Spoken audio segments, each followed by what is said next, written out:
দেখেছো এরা কেমন নিজেরা নিজেরা গল্প করছে? আমাদের ডাকতেও যায়নি। আমরা আর এখানে একটুও থাকবো না, এক্ষুনি চলে যাবো, তাই না তো? না, তা কেন? তুমি ভাইকে নিয়ে কোথায় গেছিলে তা তো আমরা জানি না। কোথায় দেখি আমার সোনা ভাই, দুষ্টু ভাই, দাও না আমার কোলে দাও। আচ্ছা আমি ভাইকে এখানে বসাই, তুমি বসো। এই তো।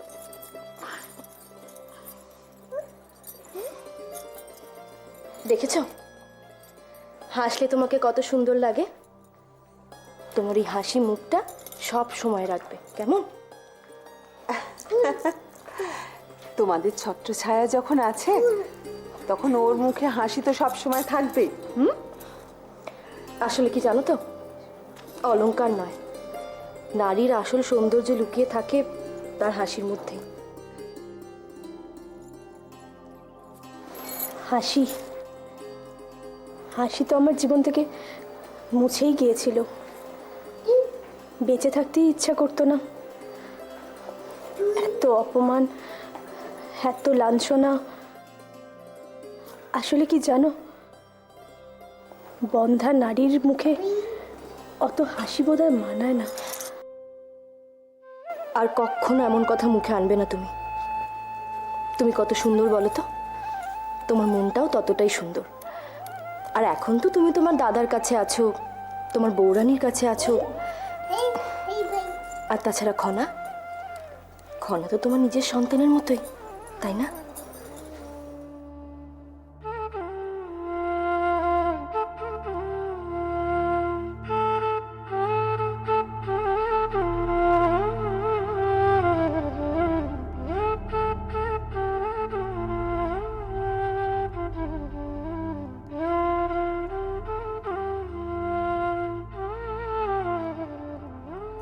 রুকমণি, আমি বলি কি, বিকটাসুর দাহ অনুষ্ঠানের সময় খনার সমস্ত দায়িত্ব তোমার, কেমন?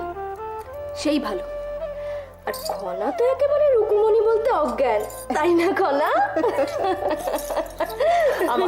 আমাকে ফুল এই তো দাও। এখানে দাও দাও দাও, আমাকে দাও, আমাকে দাও। আরে বাবা, আরো চাই তোমার? আরো? মালাটা পরিয়ে দিই।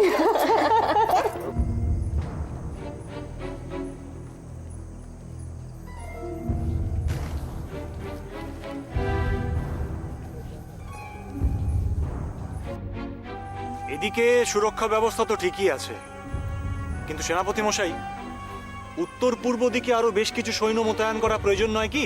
কেন? ওদিকেও তো যথেষ্ট সৈন্য মোতায়েন করা রয়েছে। তা ঠিক, তবে যেহেতু ওদিকে সমুদ্র তট কাছেই, তাই বলছিলাম। এতে আপনি চিন্তিত হবেন না। গত কিছুদিন ধরে আমরা সমুদ্র তটেও যথেষ্ট নজরদারি রেখেছি। সেখান থেকে কোনো রকম বিপদের সম্ভাবনাই নেই। না হয় বাঞ্ছনীয়। আসলে কি জানেন সেনাপতি মশাই, মহারাজ এবং রাজ পরিবারের সবার সুরক্ষা ব্যবস্থার আমি কোনো রকম গাফিলতি চাইছি না। ও বা আচ্ছা, সৈন্যদের সেই ভোজনের ব্যবস্থা ঠিকঠাক হয়েছিল তো? সে আর বলতে, সৈন্যরা তো সেই ভোজের পর মহা খুশি। তাদের সবার মুখে সেই রাজকীয় মিষ্টির কথা, তা নাকি স্বাদে গন্ধে অপূর্ব। জয়দ্রথ, সব সঠিকভাবে চলছে তো? হ্যাঁ মহারাজ। সেনাপতি মশাই, মহারাজের সঙ্গে আমার একান্তে কিছু কথা ছিল, তাই আপনি অবশ্যই। যদি... প্রণাম মহারাজ। বলছিলাম জয়দ্রথ, সুরক্ষার ব্যাপারে তুমি নিজে নিশ্চিন্ত তো? নিশ্চিত করে বলছি মহারাজ, সুরক্ষা ব্যবস্থায় কোনো রকম ছেদ নেই। তাই অনুষ্ঠান চলাকালীন আমরা সম্পূর্ণরূপে নিশ্চিন্ত থাকতে পারি।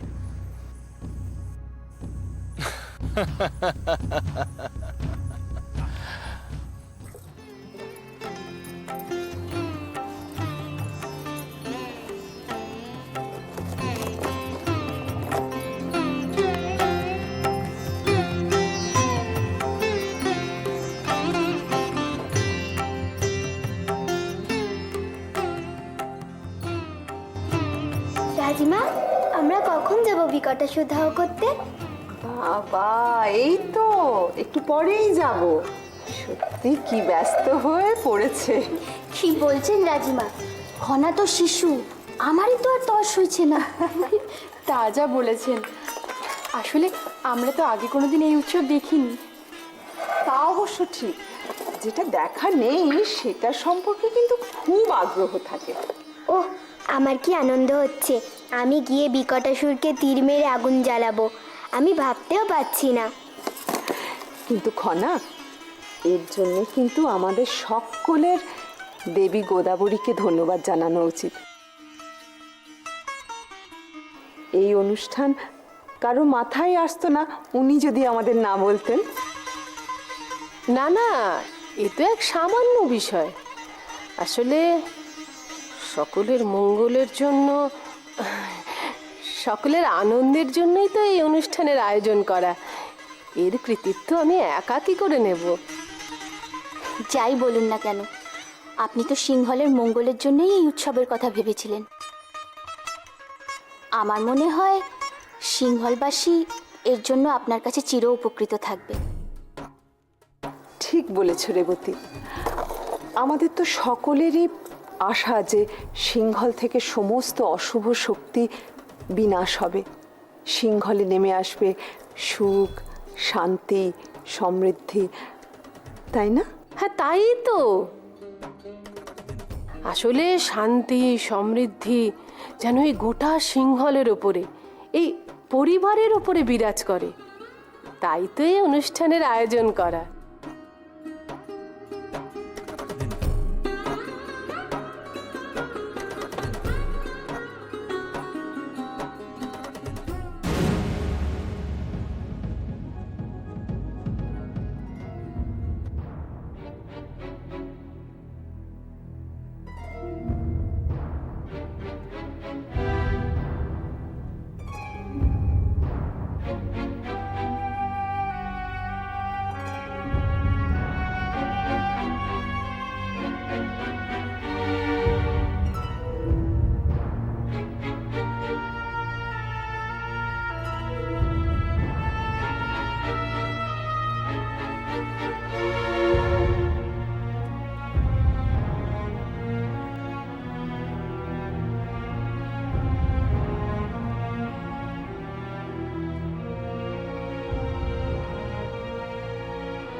সৈন্য ভাই,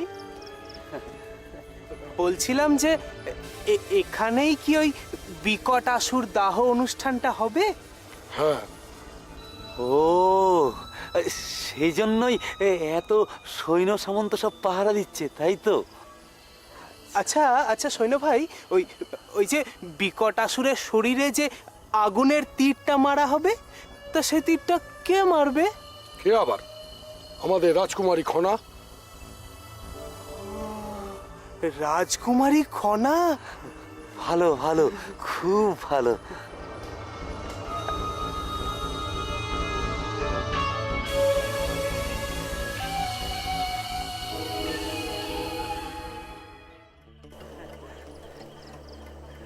এই দাঁড়াও।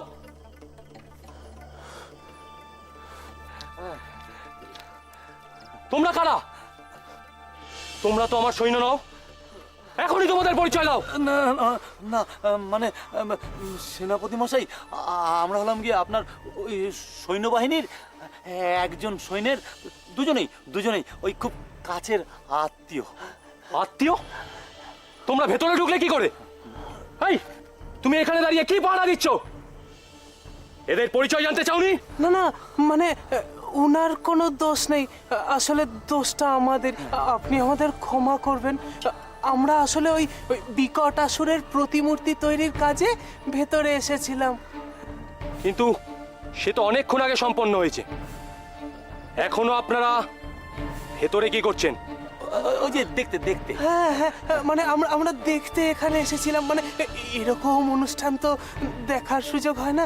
মানে আমাদের তৈরি বিকটাসুর কে তীর মারছে, কে তার গায়ে আগুন লাগাচ্ছে, তাই আসলে আমরা তো গরিব মানুষ। ঠিক আছে, কিন্তু আপনারা তো এখানে সেনাপতি মশাই,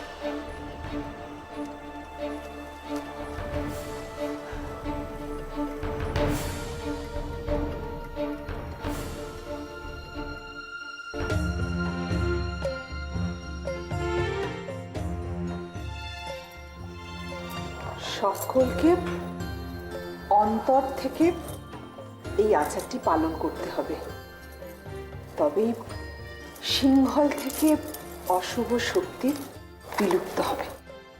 রাজিমা, এই আচারের কথা, বিকটাসুর দাহর কথা শুনেছিলাম, কিন্তু কোনোদিন এই আচার পালন করার সৌভাগ্য হয়নি। হ্যাঁ রাজিমা, আমিও খুব উত্তেজিত এই আচার নিয়ে। সত্যি, ওরা সকাল থেকেই অপেক্ষা করে আছে কখন এই আচার পালন করব। তাই বুঝি? সে তো খুব ভালো কথা, কিন্তু একটা কথা কি জানো তো, এই আচার যদি ঠিক মতো অন্তর থেকে পালন করা হয়, তাহলে মা দুর্গা, মা লক্ষ্মী, মা সরস্বতী আমাদের রাজ্যকে শস্যে, জ্ঞানে, স্বাস্থ্যে সমৃদ্ধ করবে, সিংহলকে রক্ষা করবে। রাজিমা যা চাইছেন তা বোধ করি হবে না।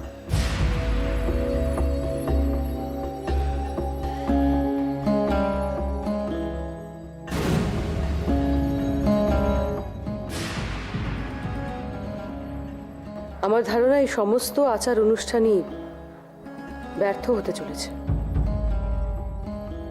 কেন? রুক্মিণী যে বন্ধা নারী তা কি আপনারা ভুলে যাচ্ছেন? ওকে এখানে রেখে আচার পালন করতে চাইলে কোনোভাবেই আর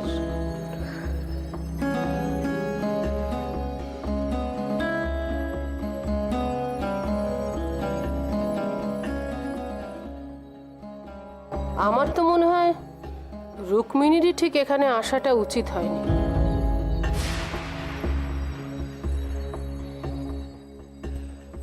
আপনারা ঠিকই বলেছেন, আমার এখানে আসা উচিত হয়নি। আমি ভুল করে এখানে চলে এসেছিলাম, আমাকে ক্ষমা করবেন। আমি চলে যাচ্ছি। রুকুমণি, আমিও তো এই আচারে কিছু করছি না, তাই আমারও এখানে ভালো লাগছে না। চলো, তুমি আর আমি অন্য কোথাও যাই। না কোনা, তুমি এখানে থাকো, তোমাকে হয়তো এখানে প্রয়োজন হবে। না রুকুমণি, আমি তোমার সাথে থাকবো। দাঁড়াও,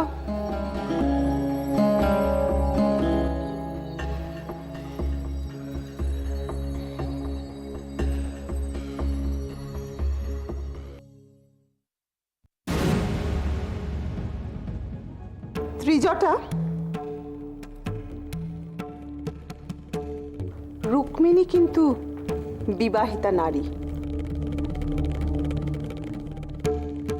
সুতরাং এই আচার অনুষ্ঠানে অংশগ্রহণ করায় ওর পূর্ণ অধিকার আছে।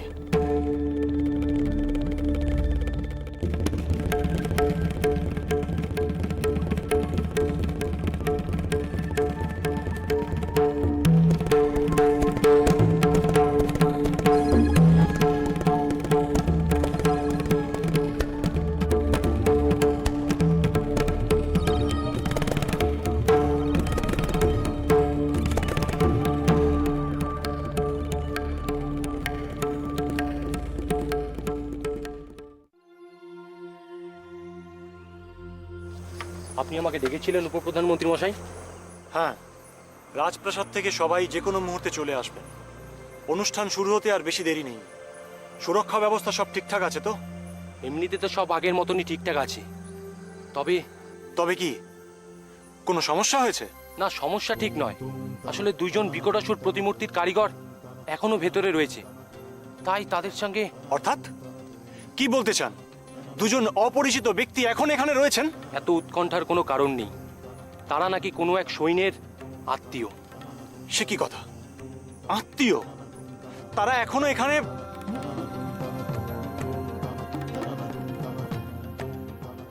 জয়দ্রথ, সব ঠিক আছে তো? মহারাজ, আমি কিন্তু উপপ্রধানমন্ত্রীর এই সুরক্ষা ব্যবস্থায় অত্যন্ত তৃপ্ত। উনি কিন্তু সুরক্ষা ব্যবস্থার কোনো ত্রুটি রাখেননি। সবই ঠিক আছে, কিন্তু কিন্তু কি?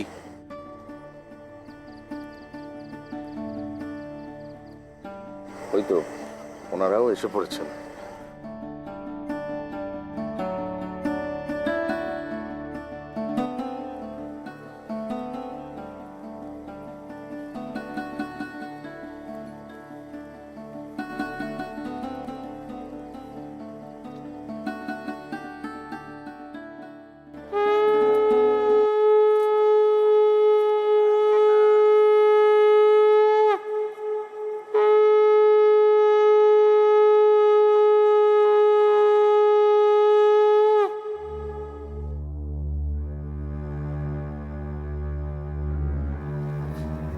ওষুধটা একদম ঠিকঠাক আছে জ্যোতিষবীর, দারুণ কাজ করছে। আমাদের ফন্দিটাও একদম ঠিকঠাক এগোচ্ছে, কি বলেন?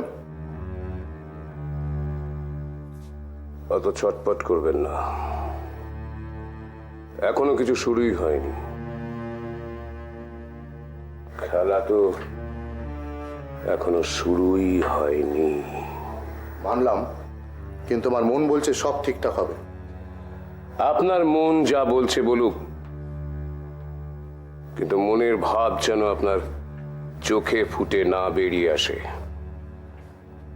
মনে রাখবেন, কেউ যেন আমাদের সন্দেহ করতে না পারে। সে তো বটেই, কিন্তু সন্দেহ করবে কেন? করতেই পারে, করতেই পারে। আপনার মুখ দেখেই করতে পারে। আমার মুখ দেখুন, কোনো উত্তেজনা নেই, কিন্তু আপনার চোখে মুখে খুশি একেবারে ডগমগ করছে।